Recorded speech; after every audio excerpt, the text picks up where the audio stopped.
Hello, ഞാനിന്ന് വളരെയധികം easy ആയിട്ടുള്ള എന്നാൽ നല്ല ടേസ്റ്റുള്ള ഒരു പരിപ്പ് കറിയായിട്ടാണ് വന്നേക്കുന്നത് കേട്ടോ. നമുക്ക് സദ്യയുടെ കൂടെയൊക്കെ കഴിക്കാൻ പറ്റിയ നല്ലൊരു പരിപ്പ് കറിയാണേ. ഇതിനു വേണ്ടി അരമണിക്കൂർ കുതിർത്ത് നമുക്ക് വറുത്ത പരിപ്പ് എടുക്കാം. അതിലേക്ക് ആവശ്യമായ 1/4 ടീസ്പൂൺ മുളക് പൊടിയും 1/2 ടീസ്പൂൺ മഞ്ഞൾപ്പൊടിയും ഇട്ട് നമുക്ക് കുക്കറിൽ അടച്ച് വെച്ച് 2 വിസിൽ വരുന്നവരെ വേവിക്കാം. നമുക്ക് ഈ സമയം കൊണ്ട് ജാറിലേക്ക് 1/2 കപ്പ് തേങ്ങ ചിരികിയതും എടുത്ത് ഒരു കഷ്ണം വെളുത്തുള്ളി, 1/2 ടീസ്പൂൺ ജീരകം, 1 പച്ചമുളക് എന്നിവ ചേർത്ത് നമുക്ക് അരച്ചെടുക്കാം. അതിനുശേഷം വെന്ത പരിപ്പ് നമുക്ക് നന്നായിട്ട് ഉടച്ചെടുക്കാം.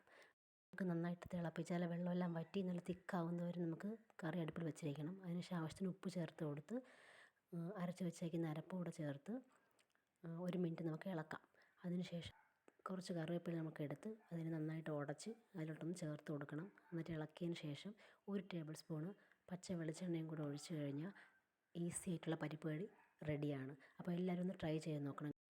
അപ്പോൾ വീഡിയോ ഇഷ്ടമായാൽ ലൈക്ക് ചെയ്യുക, ഷെയർ ചെയ്യുക, കമൻറ്റ് ചെയ്യുക, സബ്സ്ക്രൈബ് ചെയ്യുക, തൊട്ടടുത്തുള്ള ബെല്ലൈക്കൺ എനേബിൾ ചെയ്ത് വയ്ക്കുക.